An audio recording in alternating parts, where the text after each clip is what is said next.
যে নির্বাচন কমিশনও বুঝতে পারছেন যে তারা কতটা নির্লজ্জভাবে ভারতীয় জনতা পার্টির হয়ে দালালি করছেন। এটা আর কেন্দ্রীয় নির্বাচন কমিশনার তার যে স্বয়ংশাসিত ভূমিকা, তার যে নিরপেক্ষতা, সেটা খুব দুঃখজনকভাবেও আমরা বলতে বাধ্য হচ্ছি তিনি তার গরিমা হারিয়েছেন। এবং ভারতীয় জনতা পার্টি এবং সম্মানীয় প্রধানমন্ত্রী নরেন্দ্র মোদী ক্ষমতায় আসার পর আমরা দেখছি একটার পর একটা গণতান্ত্রিক প্ল্যাটফর্মকে ধ্বংস করে দেওয়া হচ্ছে। সিবিআই, ইডি, ইনকাম ট্যাক্স এদের নিজেদের রাজনৈতিক স্বার্থে ব্যবহার করা, কোর্টকে মাঝে মাঝে শুধু নয় ভীষণভাবে প্রভাবিত করে বিরোধী দলের উপরে আঘাত হানার অপচেষ্টা, সংবাদ মাধ্যমকে হয় ভয় দেখিয়ে নইলে অন্য কোনো রকমভাবে জোর করে নিজেদের পক্ষে বলানোর চেষ্টা করাটা, এবং সর্বশেষ ভারতীয় নির্বাচন কমিশন তাদেরও নিরপেক্ষতাকে তুলে দিয়ে নিজেদের দলের স্বার্থে কাজে লাগানো। এবং যার প্রথম ধাপ আমরা দেখেছিলাম, আগে কি ছিল, প্রধানমন্ত্রী, বিরোধী দলের নেতা, সুপ্রিম কোর্টের একজন বিচারপতি। আমরা দেখলাম সুপ্রিম কোর্টের বিচারপতির জায়গাটাকে ক্যান্সেল করে প্রধানমন্ত্রী মনোনীত এক ব্যক্তির নাম অর্থাৎ 2:1 করে দেওয়া হলো, যাতে নির্বাচন কমিশনারকে নিজেদের পছন্দ মতো বসানো যায়। এবং সেই পছন্দ মতো নির্বাচন কমিশনারের নাম হচ্ছে জ্ঞানেশ কুমার। আমার প্রশ্ন, ভারতীয় জনতা পার্টি কিংবা জ্ঞানেশ কুমার তারা কি মৃত্যুর দায় নেবেন? আমার প্রশ্ন, এই যে 40 জন মারা গেলেন, বাংলার একজনও বিজেপির নেতা, কেন্দ্রের একজনও বিজেপির নেতা, একজনও নির্বাচন কমিশনারের কোনো লোক এই 40টা পরিবারের কারোর খবর নিয়েছেন? আমাদের প্রশ্ন, 2002 সালে যাদের নাম ছিল তাদের মধ্যেও অনেকে আত্মহত্যা করলেন কেন? কারণ একটা ভয়ের পরিবেশ তৈরি করে দেওয়া হয়েছে। বিরোধী দলের নেতা কোথা থেকে জানছেন যে 1 কোটির লোকের নাম বাদ যাবে? কোথা থেকে তিনি জানতে পারছেন? এবং তিনি যেদিন থেকে বলা শুরু করলেন 1 কোটি লোকের নাম বাদ যাবে, তারপরেই এই মৃত্যুর মিছিল শুরু হয়ে গেল।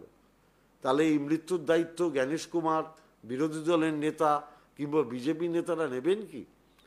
দেখুন, আমরা এসআইআর এর বিরুদ্ধে নই, কিন্তু আমরা পরিকল্পিত এসআইআর এর পক্ষে। কিন্তু তার আগেও একটা প্রশ্ন আছে যে অন্য দেশের সীমান্তবর্তী এলাকা চিহ্নিত করে যদি এসআইআর করা হয়, তাহলে কেন শুধু বাংলা? কেন ত্রিপুরা নয়? কেন মিজোরাম নয়? কেন মণিপুর নয়? কেন অরুণাচল নয়? কেন আসাম নয়? কেন শুধু বাংলা? এই প্রশ্ন কি আমাদের কারোর মনে জাগতে পারে না? তার মানে ইচ্ছাকৃতভাবে বাংলাকে আক্রমণ করা হচ্ছে। আমিও আপনাদের আজকে বলে যেতে চাই যে যখন পূর্ণাঙ্গ ভোটার তালিকা বার হবে, ধরে নিলাম যে অবৈধ ভোটারের তালিকা বাদ যাবে, আমার ধারণা মৃত ভোটারের নাম বাদ যাবে, কিছু শিফটেড লোকের নাম বাদ যাবে, এবং ওপার বাংলা থেকে কিছু আসা শরণার্থী হিন্দু মানুষ যারা বাংলাদেশ থেকে হয়তো এসে থাকতে পারেন, এখানেই জীবন জীবিকা অর্জন করছেন, সেই সমস্ত মতুয়া সম্প্রদায়ের মানুষের নাম, রাজবংশী সম্প্রদায়ের মানুষের নাম, সেই নামগুলো বাদ যাবে।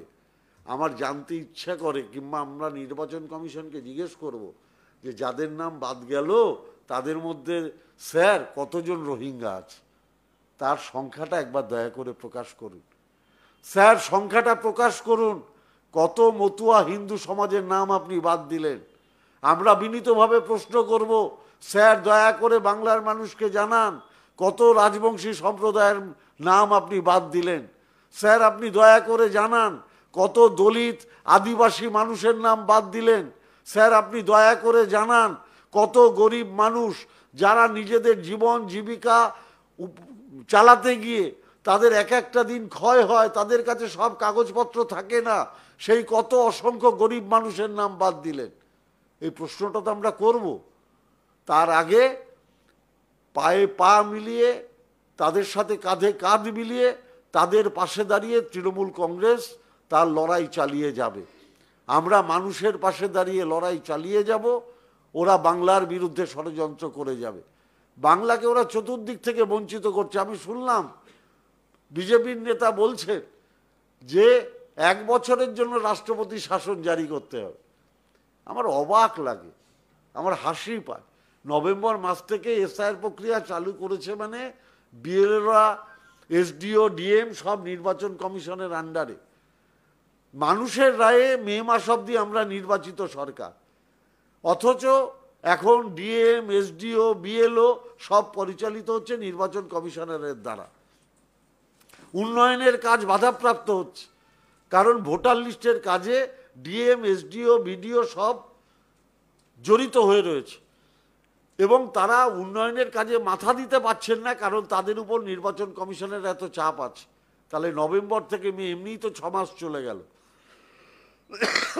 আপনি যা ইচ্ছা করুন, ইডি করুন, সিবিআই করুন, ইনকাম ট্যাক্স করুন, কোর্ট করুন, সংবাদ মাধ্যম দিয়ে আমাদের বিরুদ্ধে বিষোদ্গার করুন, আপনারা ফেসবুক, হোয়াটসঅ্যাপ, টুইটারে বিভ্রান্তিমূলক খবর ছড়ান, কিন্তু বাংলার মানুষ যদি মমতা ব্যানার্জির পাশে থাকে, আপনাদের ক্ষমতা নেই তৃণমূল কংগ্রেসকে আপনারা বাংলা থেকে সরিয়ে। তাহলে যারা এতদিন মতুয়া সমাজের ভোট নিলেন, যারা এতদিন উদ্বাস্তু যারা এসছে তাদের ভোট নিলেন, আজকে তারাই বলছেন সেই নামগুলো বাদ যাবে। অর্থাৎ বিজেপির কি চরিত্র সেটা বাংলার মানুষ অনুধাবন করতে পারছে। আপনারা বলুন তো কেন মানুষ বারে বারে লাইনে দাঁড়াবে? আপনারা বলতে পারেন ডিমনিটাইজেশনের সময় বলেছিল আপনারা লাইনে দাঁড়ান, সমস্ত কালো টাকা আমরা বাজার থেকে শেষ করে দেব। কালোবাজারি শেষ হলো? যদি কালোবাজারি শেষ হতো তাহলে এত ইনকাম ট্যাক্স ইডি রেট হতো বিভিন্ন ব্যবসায়ীদের বাড়িতে? আমি আপনাদের জিজ্ঞাসা করতে চাই। উনি বলেছিলেন যে আমরা উগ্রপন্থী কার্যকলাপ বন্ধ করে দেব, কাশ্মীরে 370 ধারা রদ হলেই নাকি সব উগ্রপন্থী কার্যকলাপ বন্ধ হয়ে যাবে। উগ্রপন্থী কার্যকলাপ বন্ধ হয়েছে? আজকে বাংলার মানুষ জিজ্ঞেস করছে।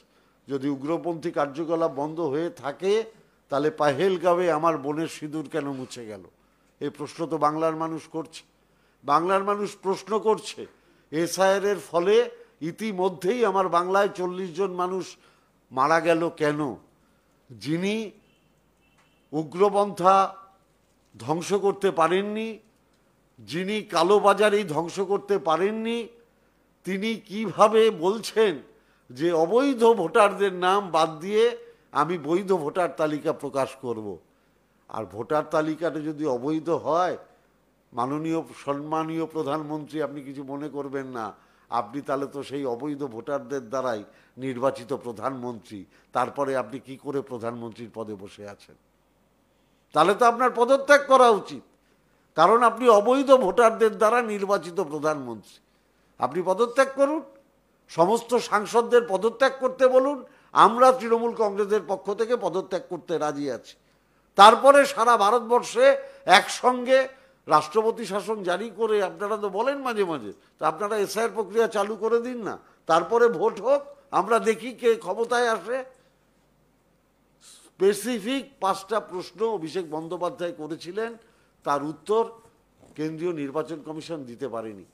রাজ্য নির্বাচন কমিশনারের কাছে, যিনি প্রতিনিধি কেন্দ্রীয় সরকারের, কেন্দ্রীয় নির্বাচন কমিশনের, তার কাছে আমরা 8টা চিঠি দিয়েছি, একটারও জবাব পাইনি।